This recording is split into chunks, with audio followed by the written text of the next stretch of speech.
Well, speaking of good fights, we had a ton of them on this Great Wildlands contract we've been on. There are actually two contracts down here. There's the main one, which we've talked about quite a bit, the Great Wildlands contract against GameTheory and EBOLA. Whew, that's a lot of timers. We did the maths, and we wound up defending 15 timers over the course of 3 weeks. One of those weeks was pretty quiet, this intervening one, actually. We covered in the last show about a really huge series of fights we did with them on one particular bloody Saturday, where we beat them in 3 straight timers, each one with pretty sizable losses compared to the fights and skirmishes we've been doing previous. They went a bit quiet after that. Was quite a while before they started reinforcing things again. Of course, they did eventually get back into the swing of it. Once they did, the first couple were fine. I don't even think they turned up for the follow-up timers. However, the final couple days of the contract, they brought in Pandemic Horde. And Horde turned up with a 100-man Munin fleet, multiple carriers, faxes, and all the recons to sign them around. And it was just more than us and the defenders could realistically handle. So that would kind of spun down that contract there. Yeah, it was kind of an unfortunate way for it to end. Like, a lot of the fights leading up were very close, or, like, they could get the reinforcement pushing the timer for reinforcement in their TZ because they had a few more, but then they couldn't fight us in our TZ because we had more. So it's like a very good, like, balance, like right on the edge, kind of pushing things back and forth. And then, yeah, that was very much not the case there. So is the contract officially over? Yep. It was over on Friday. Okay. I was wondering because I was prepping for TIS on Tuesday and just watching the Z-Kill kill map for kicks, and I saw a big old red splotch in Great Wildlands, and I clicked on it, and EBOLA was killing a Fortizar, so I was hoping that you guys had some insights into what was going on there. Yeah, that was the sort of the death knell, I think. The Fortizar fights were Horde supported, and it was so oppressive, like 100 Munions with enough Logi to keep them up. Like, they had as much Logi as Noir had people that we could field at any one time on field. Yeah, and it's kind of unfortunate too because both the armor and the structure timer were lost because of third parties, NSH on the armor timer and then Horde on the structure timer.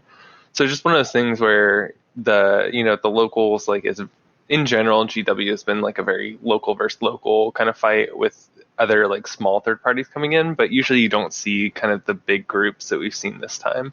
Which is like not committing capitals and stuff. Like, I saw Horde Titans signing into 7Q.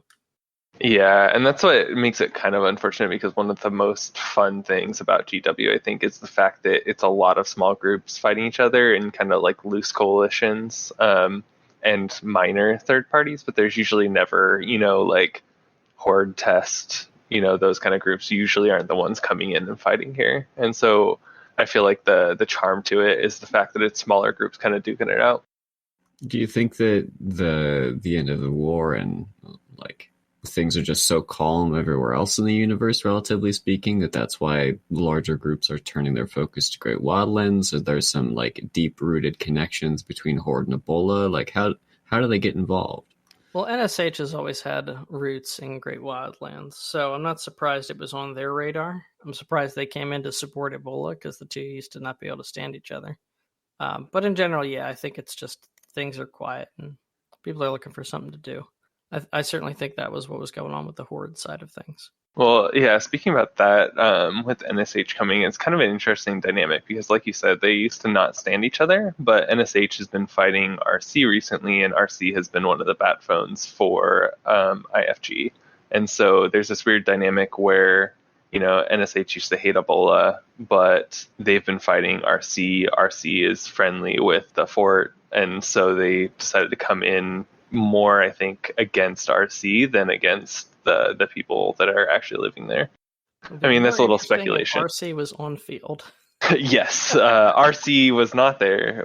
They weren't able to make it. I think they just weren't able to find a good connection and a good route. But yes, I think my speculation is that's why they were there, more so than they specifically wanted to fight the locals. It was a good contract, though. We talked about it a lot at the Alliance meeting earlier today. I feel like it was eye-opening for us in a lot of ways. First of all, game theory has some really interesting doctrines. I've never really seen it done quite the way they did it. They go like max tank for the most part. And it's such that at the numbers that they're fighting, you really can't field enough DPS to cut through it. And they haven't had to worry about Alpha Strike from IFG because they don't have the high skill points and high numbers to do that. Except for the one time they did field it, which was with the Ravens, which we talked about on the last show. And that worked like a charm. It does show the limit of game theory's approach, but it's certainly a very interesting thing, and it was very frustrating to fight against because you'd have these fleets where they're not kicking out a ton of damage, but you literally cannot dislodge them from the area. If you bring micro jump destroyers out, they ball up their fleet, and so you're going to get the whole fleet no matter what. And they're just really, really tough nuts to crack. And no matter what doctrines we threw at them, we just couldn't field the DPS or the EWAR we needed. So we had to field some like theory crafty type stuff we were coming up on the fly to counter what they were bringing. And it's just hard to do with the numbers that we have and the scale of the fights that we were at. The full tank strategy worked incredibly well. It is very surprising, especially given like the nerfs with surgical strike, the increase to the DPS that you get out of the short range T2 ammo, that you can still get that kind of tank at a smaller scale. And I think it really shows. You have people on the one end, wormholers I think are the largest and most vocal group, who are saying surgical strike made it impossible to tank. And then on the other end, like it can be simultaneously in EVE the case that it's impossible for in one particular like meta to have tank to support that meta, and also be possible for you to get enough tank to be oppressive. And it's just really freaking hard to get a good balance in EVE because the dynamics of the different ecosystems are just so incredibly varied. Yeah, I mean, I think that's a good point, because one kind of limiting factor here was, at least for the Fortizar fight, it was anti-cap fit, and so it wasn't really particularly well designed to deal with subcaps. So that was one reason I think they were able to tank so well on like the Fortizar grid. But also, it's just, 8 guardians is a lot. Like, what do you do when there's 8 to 10 guardians? There's too many for you to realistically jam them all out unless you have really close numbers and can, barely eke through what's left. But there's always going to be ones that are unjammed. Newts are really hard with cap chain like that, especially when you have so many people that are just there to kind of, skip over and cap to the next person. Just makes it really tough. Yeah, they had like 6-7 guardians in their fleet. It's pretty impressive. And they could kind of get away with it, especially with IFG and the locals. They just couldn't field Tech 2 Logi for the most part, so the DPS count didn't need to be that high to break their fleets. And they couldn't field enough numbers overall to alpha strike them, so they just went max rep. It made total sense in the environment that they were operating in, and it was very challenging for us to figure out a way to fight. No soft targets, or very few. Now, we did figure out ways around this and did figure out ways to get kills, but it was definitely a challenge.